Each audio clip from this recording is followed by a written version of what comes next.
vale o nosso tempo, o nosso esforço. Essa manobra, infelizmente, na nossa vida parece ser inevitável. Na sociedade que vivemos não é diferente. Nós acreditamos num conjunto de regras e crenças, e muitas vezes por boas razões, mas esquecemos a pessoa que necessita da nossa ajuda, bem diante de nós. Então, nossas crenças, nossa cultura e princípios, infelizmente, do ponto de vista cristão, elas se tornam tão sem valores, porque nós, às vezes, preferimos nos apegar a esses princípios e crenças, em vez de nos apegarmos no fato, na atitude que Jesus teria. Vamos nos perguntar, mas quem é responsável por esse homem ser cego? É este homem ou os pais dele? Quem é o culpado? Por que existe gente cega nesse mundo? Por que existe pobreza? Por que existe doença? Por que existe a morte? Quem é culpado? Será que Deus é o responsável por isso? Por que existem comportamentos e culturas e formas de pensar que são contrárias à minha forma de pensar? Quem devo culpar? A natureza? Ou devo culpar o próprio cego? Aquele que nasceu cego e, portanto, era cego. Ou devo culpar os seus pais? Mas Jesus, amigos, ele vê as coisas de maneira diferente. E ali ele oferece uma resposta que é completamente diferente das opções oferecidas. Verso 3 diz assim: Jesus respondeu: ele é cego, sim, mas não por causa dos pecados dele, nem por causa dos pecados dos pais dele. É cego para que o poder de Deus se mostre nele. Esse é o Jesus que surpreende as pessoas, que em vez de tentar olhar para as leis e classificá-las, ele tenta interpretar as necessidades humanas e entender o sofrimento do humano. Mas aí, peraí. Que tipo de Deus é este que faz o homem nascer cego para cumprir a sua própria agenda? Alguns perguntariam. Que Deus é esse? Essa pergunta durante a semana foi interessante para mim. Eu fiquei assim, mas ele nasceu cego para que o poder de Deus se mostre nele. Eu não sei quantos anos aquele homem tinha quando ele encontrou Jesus, mas aparentemente ele não era uma pessoa nova. Não era assim uma criança.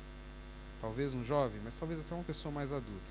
Alguns filmes que eu assisti sobre a história de Cristo e que abordam esse momento, ele deveria ser uma pessoa talvez já nos seus 40 anos, 30 talvez. Não sei.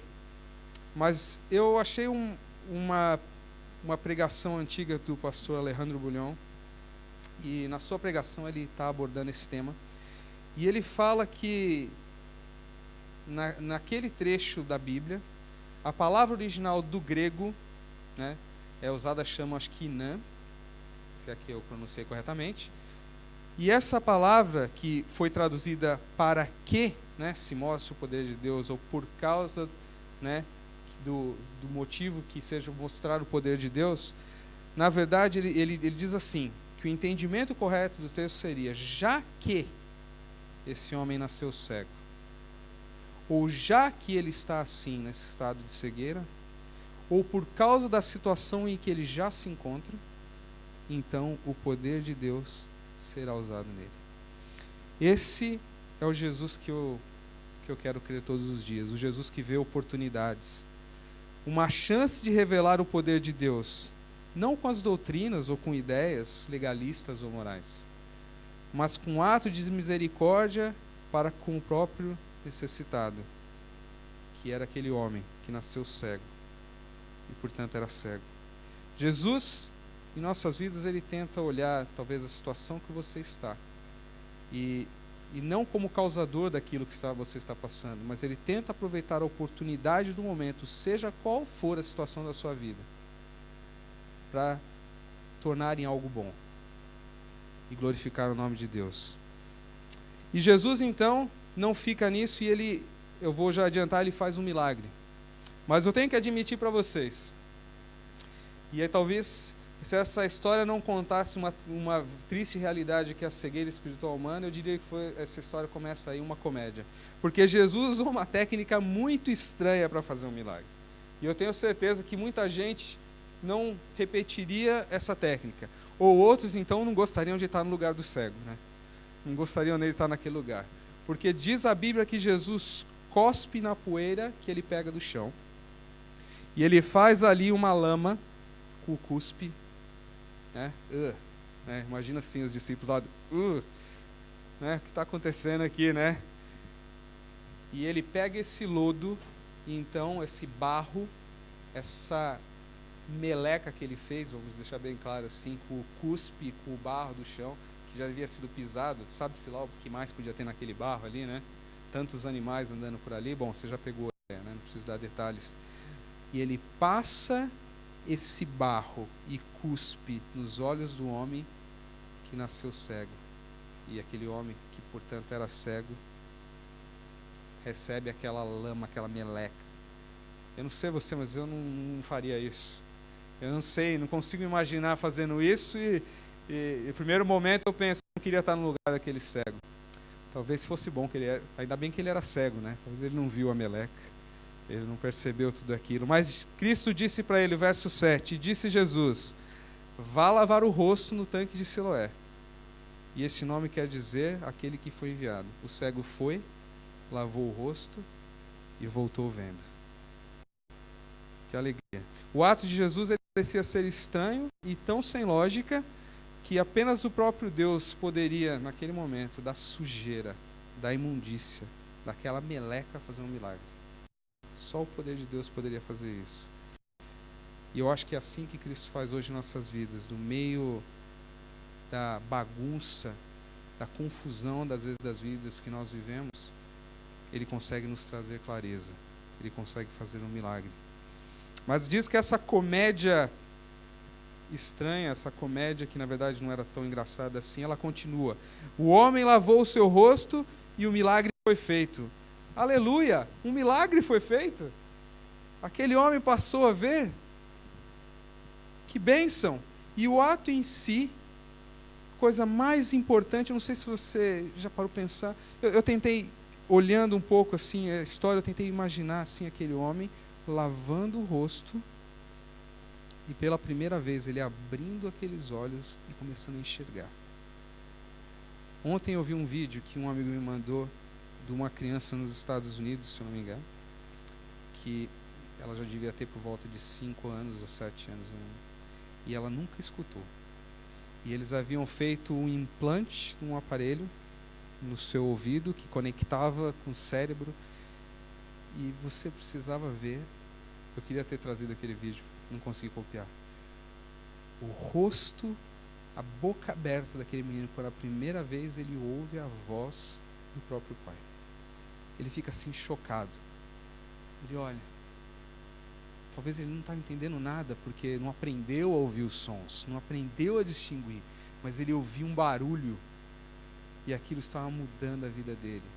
E eu olho para essa história do cego, imagina, pela primeira vez abrir, começar a olhar e entender o que é um rosto humano, as árvores, os pássaros, ver a beleza da criação, poder agora fazer sentido aqueles sons que ele ouvia, aquela bagunça que às vezes estava ao redor dele, e ele podia agora fazer sentido, pela primeira vez, abrir os olhos e poder perceber a luz, a beleza do céu, o poder da luz do sol e ver as pessoas. Mas, infelizmente, o ato em si fica de lado. E vai dando espaço para uma série de atos que, ao meu ver, parecem ser típicos de uma comédia. Uma comédia que fala da falta de compreensão da cegueira humana. Diz assim, verso 8, seus vizinhos e as pessoas que costumavam vê-lo pedindo esmola perguntavam, não é esse o homem que ficava sentado pedindo esmolas? É, diziam uns. Não, não é, é parecido com ele, afirmava outros. Porém, ele dizia, sou eu mesmo, eu sou esse homem. Até que alguém teve a lucidez de ir lá e perguntar, o bom senso de perguntar, mas é você? Porque o milagre em si deixou de existir, deixou de ser importante. A beleza do momento não era importante, mas era para ver, será que é ele mesmo? Será que isso é verdade? Sim, sou eu. E o homem que havia nascido cego e, portanto, era cego, já não é mais. E verso 10 diz: perguntaram para ele, como é que agora você pode ver? E ele respondeu: o homem chamado Jesus fez um pouco de lama, passou nos meus olhos e disse: vá ao tanque de Siloé e lave o rosto. Então eu fui, lavei o rosto e fiquei vendo. Onde está esse homem? Perguntaram. E ele falou: não sei, respondeu ele. Era uma simplicidade tremenda. Imagina aquele homem, ele não estava, sei lá se ele estava preocupado com o que as pessoas estavam falando, mas ele estava ali, posso dizer, ele estava extremamente feliz por poder enxergar as coisas pela primeira vez. Com profunda simplicidade e elegância nas palavras, o homem que havia nascido cego apenas dizia a verdade. Ele contou o que aconteceu. Com honestidade, de forma direta, ele responde as perguntas e, sem talvez perceber, mas ele fugiu de qualquer especulação que estavam tendo ali. Será que era você mesmo? Ou quem é esse homem que fez o milagre? Quantas vezes nós não fazemos isso? Às vezes questionando a bênção de pessoas. Mas será que foi Deus mesmo que fez isso por você? Quem sou eu para julgar? Quem é você? Né? O homem foge da especulação política e ideológica, ou qualquer conversa sem importância. A única coisa que ele sabe é que Jesus pediu para ele fazer, e ele fez. E ele não tem ideia, infelizmente, naquele momento onde está aquele homem chamado Jesus. Como é que ele poderia saber? Ele foi lavar o rosto, voltou, e agora ele podia ver, mas ele nunca tinha visto Jesus. Como é que ele podia saber quem era Jesus?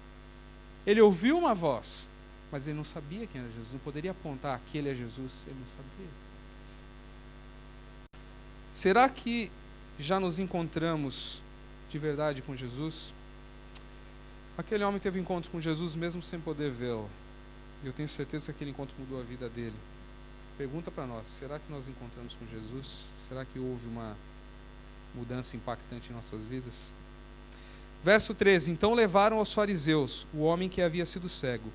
O dia em que Jesus havia feito lama e curado o homem da cegueira era um sábado, diz o verso 14. E aqui eu tiro 2 pontos.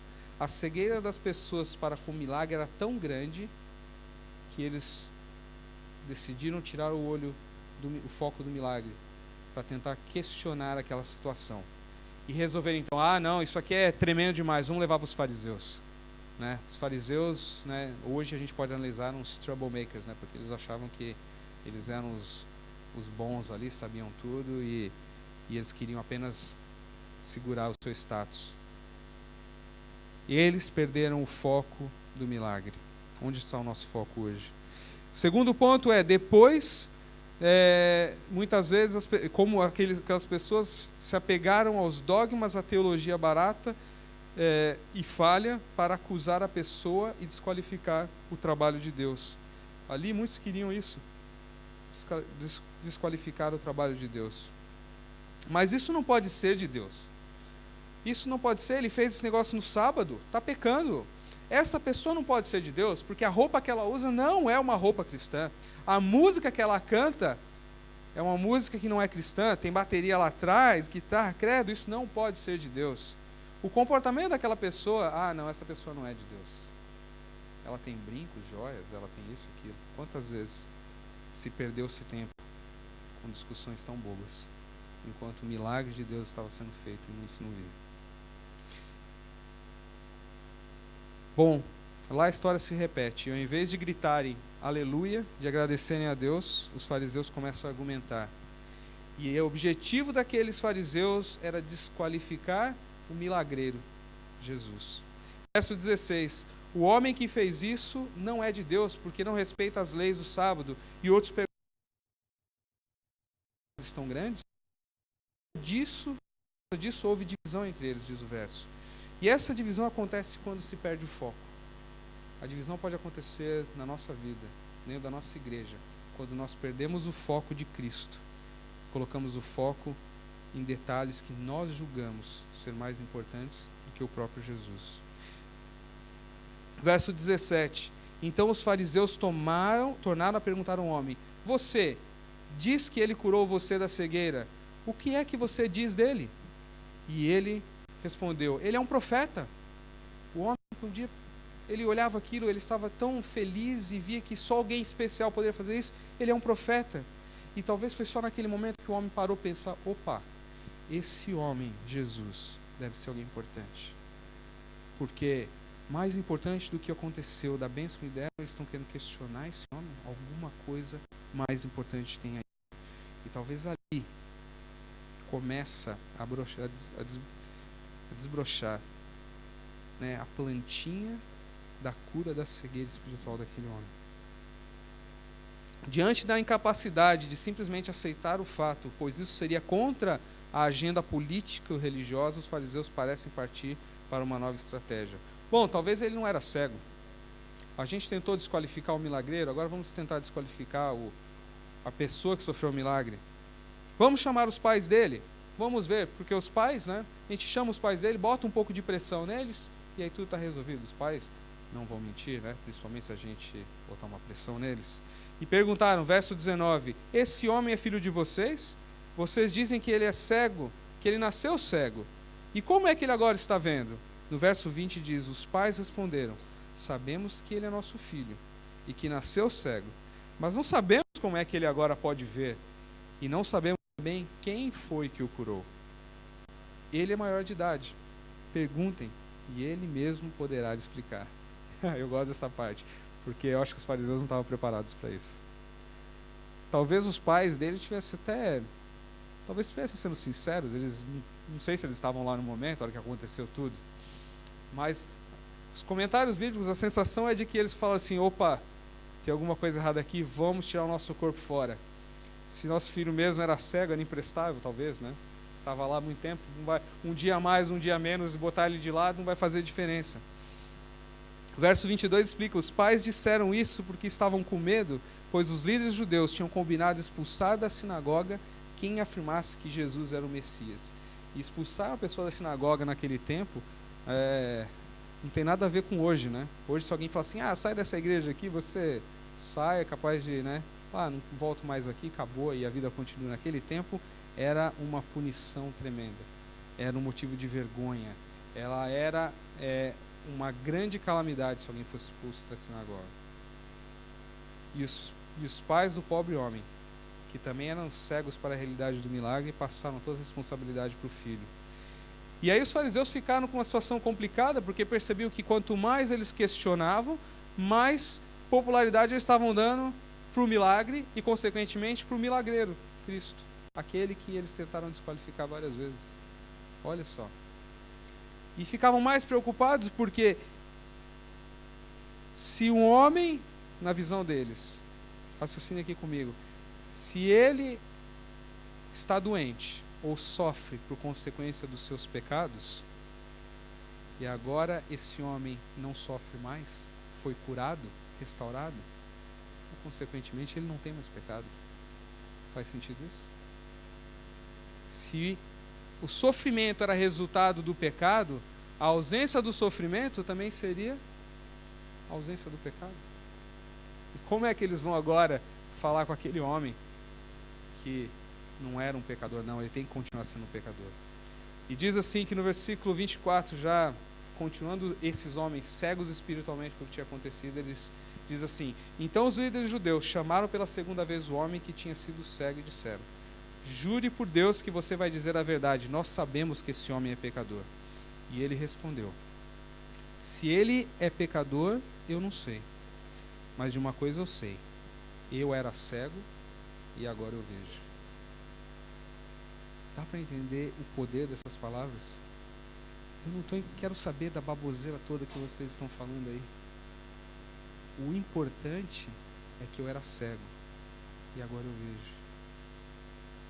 Talvez Cristo hoje queira fazer o mesmo com você. Ele quer que você perceba que não importa o que aconteceu lá atrás, não importa a situação que você viveu, não importa o contexto que as coisas aconteceram.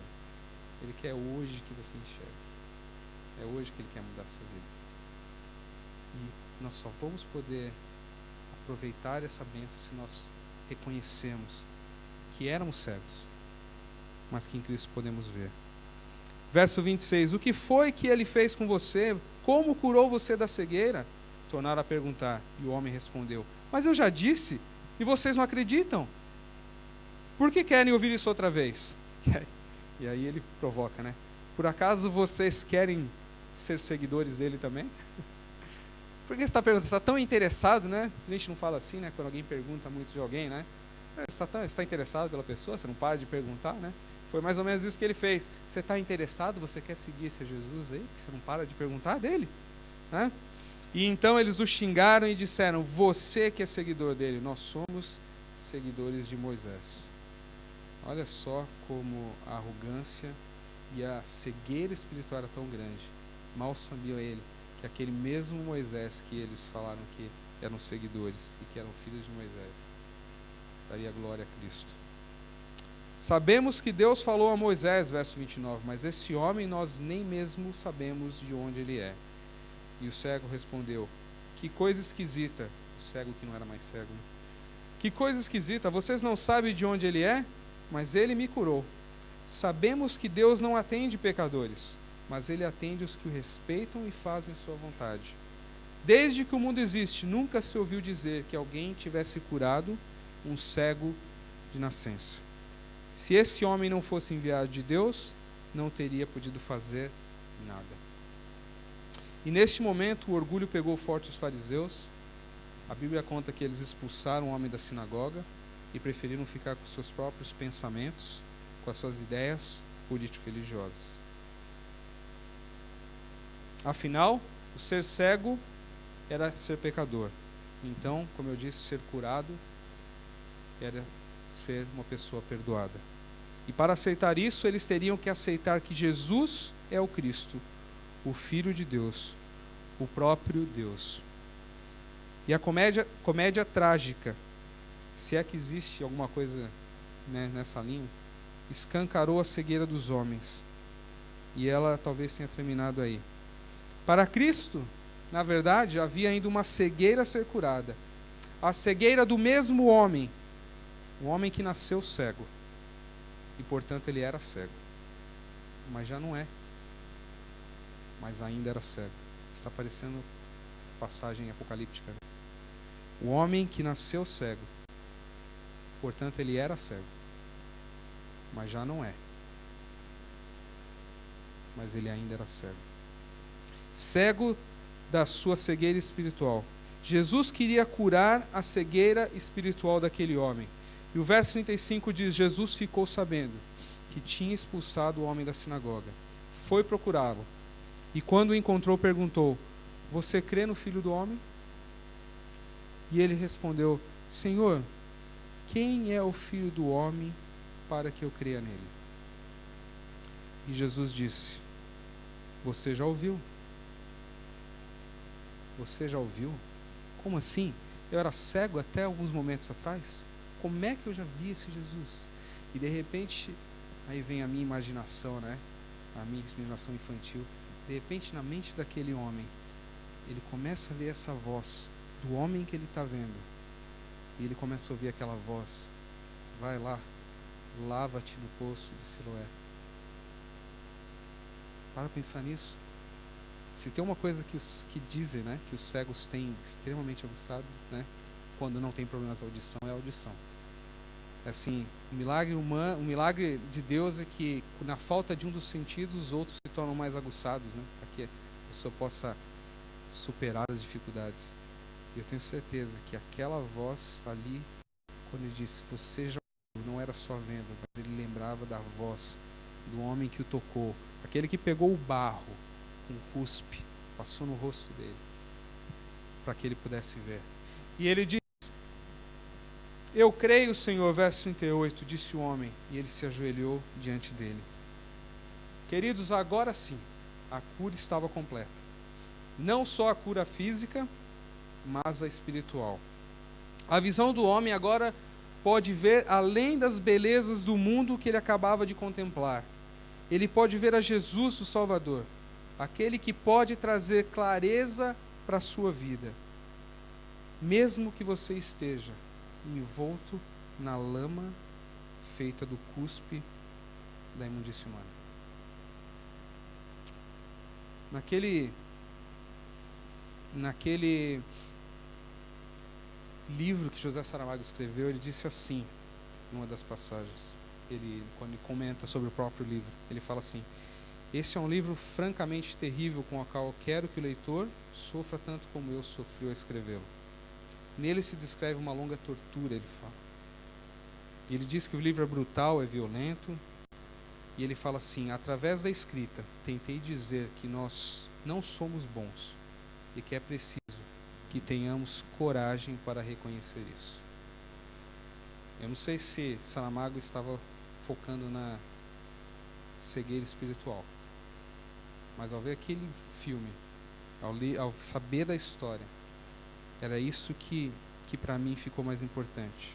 E para nós, queridos, é preciso reconhecer que nós somos cegos para que Cristo faça em nós o milagre da cura, da visão restaurada, nos cure da cegueira espiritual que nos faz olhar para as leis, para os dogmas, para os costumes e que nos impede de chegar a Jesus Cristo, que morreu por nós e que pede a nossa compaixão para aqueles que estão ao nosso lado. É preciso enxergar que a maneira que Deus opera na sua vida e na minha vida é diferente daquilo que nós achamos o ideal. Você lembra daquele momento que nós estávamos lendo e que eu comentei que Jesus foi fazer o milagre no céu? Você lembra que eu comentei que era uma situação estranha?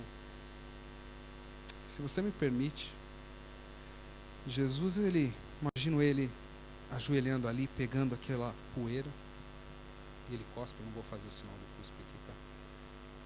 Senão vai ficar feio, mas ele cospe ali e ele começa a fazer aquela meleca. E talvez na cabeça de Jesus, ele começa a fazer aquilo com uma alegria tão grande. Ele mexe no barro, pensando no milagre que ele vai fazer, pensando em como que ele vai fazer alguém ser feliz em alguns instantes. Mas Cristo está lá mexendo naquela imundície, naquele barro. Ele lembra talvez um momento que era muito familiar para ele, o momento que ele mexeu no barro para criar você e a mim. Lá no Éden. Aqui não era uma situação nova para Cristo. Ele estava mexendo nos componentes no barro. Ele mexia ali para poder fazer o milagre, como ele fez o milagre da vida. Ele fazia o milagre da cura, o milagre da visão. Queridos, às vezes nós nos pegamos questionando a Deus: por que isso acontece desse jeito comigo? Por que é que eu tenho que passar por isso dessa forma? Por que é tão difícil conseguir as coisas que eu preciso? Por que é tão difícil superar esses problemas? Quer sejam os problemas financeiros, quer sejam os problemas de relacionamento. Por que é tão difícil ser feliz, às vezes, dentro da minha própria casa? E eu fico questionando, às vezes, a Deus: será que não poderia ser mais simples, Jesus? Será que não poderia ser assim, um piscar de olhos, um estalar de dedos, ou apenas, como falamos para as crianças, um abracadabra? Resolve logo, Jesus. Por que, Senhor, eu preciso passar por tudo isso? Por que, Senhor, que eu tem que ser com tanto sofrimento? Senhor, eu não entendo por que não restauras a minha vida feliz de uma vez só. Meu relacionamento talvez tenha sido quebrado, as amizades fugiram de mim, ou eu as pisoteei. Por que tem que ser, às vezes, com dor e não da maneira mais rápida e eficaz, como eu gostaria, Senhor? Por quê?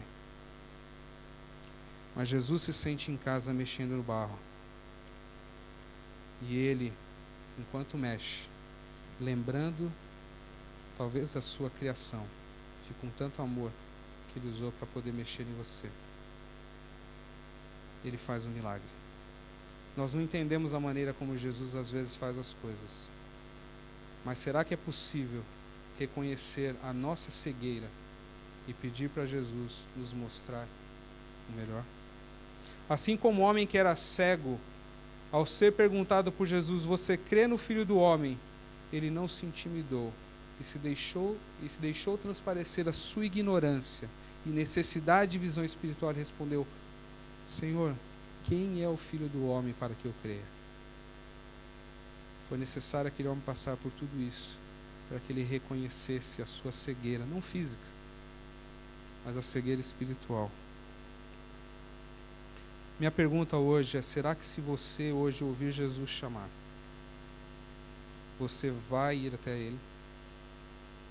Será que você vai reconhecer a sua cegueira espiritual? Será que você vai dar uma chance para que Jesus abra os seus olhos? Eu gostaria de convidar de novo a Regina aqui. E a Regina vai cantar para nós. E eu gostaria que você hoje desse uma chance para que você reconhecesse essa cegueira, mas que acima de tudo você reconheça o poder do Deus Criador, que não faz as coisas do jeito que você quer, mas talvez do lamaçal, da sujeira, da maneira mais estranha, Ele quer transformar a tua vida.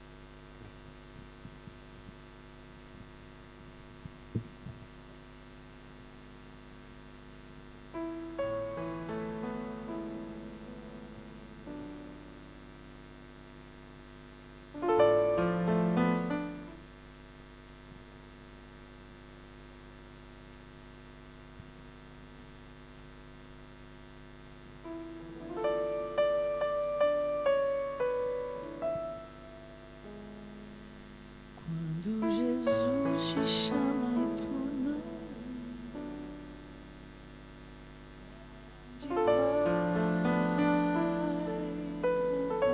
Onde vais então? Voltas pro mundo e tudo que contém, mas voltas triste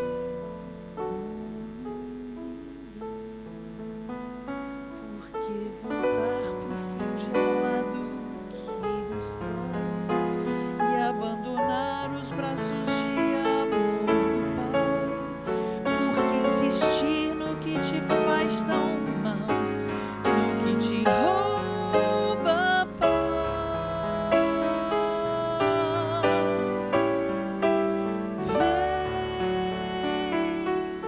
Vem pra Jesus, vem pra Jesus.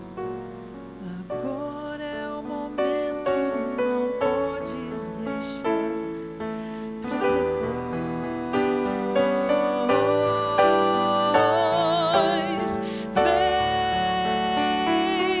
Vem pra Jesus, vem pra Jesus. Agora é o momento, não podes deixar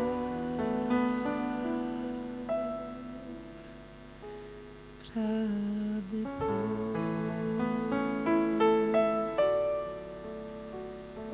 Quando Jesus te chama e tu não vens, pra onde vais então? Voltas pro mundo e tudo que contém, mas voltas triste como ninguém. Junto de Cristo existe sempre um bom lugar, onde calor e abrigo podes encontrar. Com Ele a vida pode retomar sua força e seu vigor. Canta. Vem pra Jesus, vem pra Jesus. Agora é o momento, não podes deixar pra depois.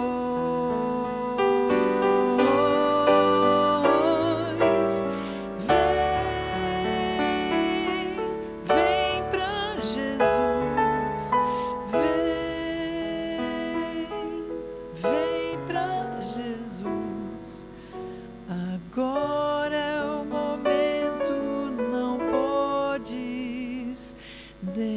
deixar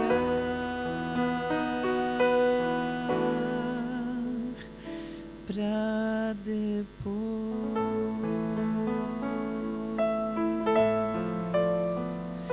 Quando Jesus te chama e tu não vês, pra onde vais?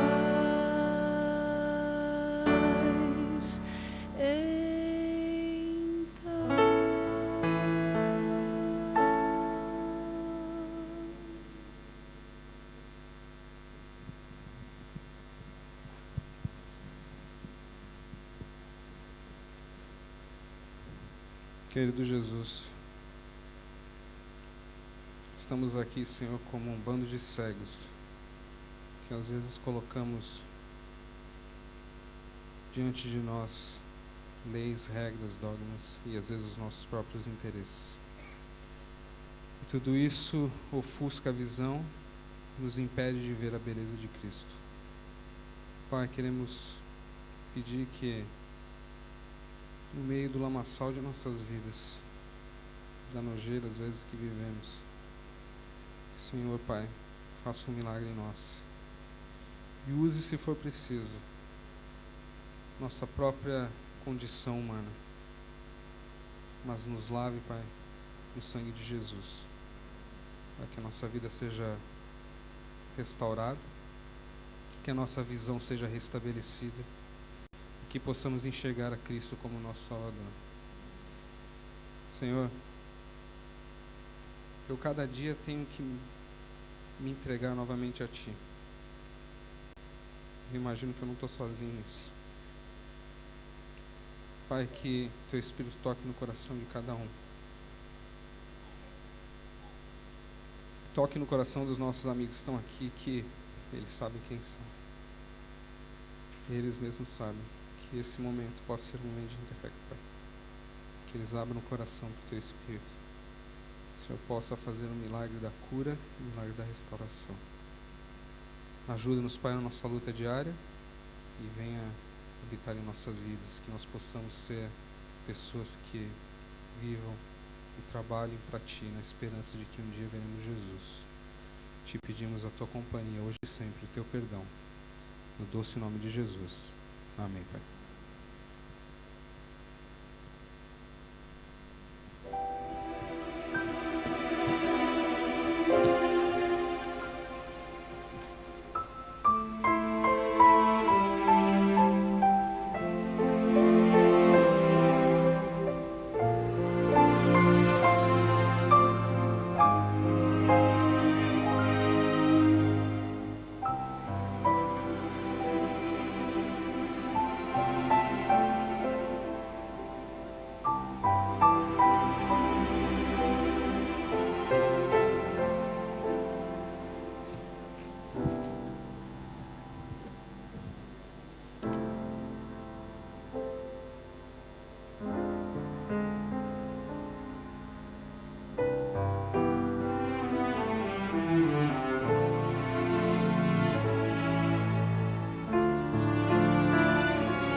que já é o lugar que eu estou cantando.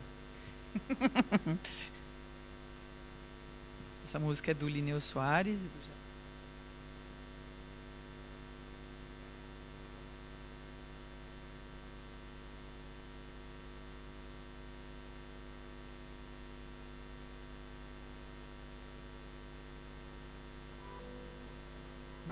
De Deus transforma vidas através de vidas dedicadas. Deus dá forças para quem tem mãos e alma consagradas. O Espírito de Deus procura abrigo em vidas que segurem suas mãos para transformar pessoas em amigos. Pois bem, mais que amigos, são irmãos.